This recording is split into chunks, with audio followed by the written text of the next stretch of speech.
ศึกษาอยู่ในเมืองใหญ่จบม.7 เรียนต่อมหาลัยจากบ้านมาไกลเพื่อการศึกษา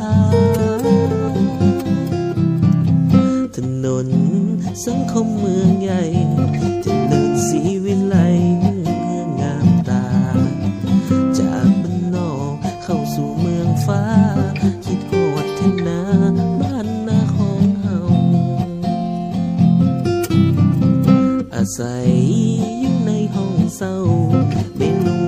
เก่าๆทุกเศร้าคือต้องมีขัวผักบง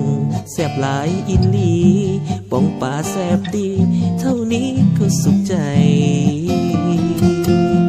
คิดฮอดอาหารบ้านนาของเฮาเอิ้นกันกินข้าวพี่น้องเฮามวลหลายปิ้งกบปิ้งเขียดตำบักหุ่งแซ่บหลายมีทั้งต้มไก่ก้อยปลาบ้านเฮาคิดฮอดหลายๆบ้านนาของเฮา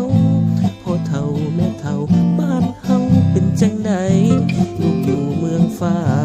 ลูกยังสบายคิดฮอดหลายๆบ้านนาของเฮา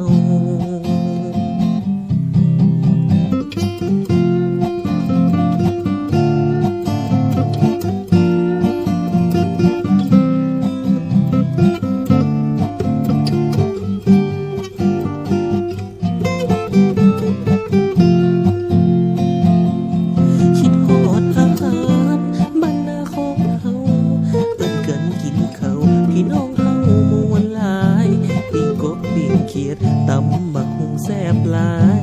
มีทั้งต้มไก่ก้อยปลา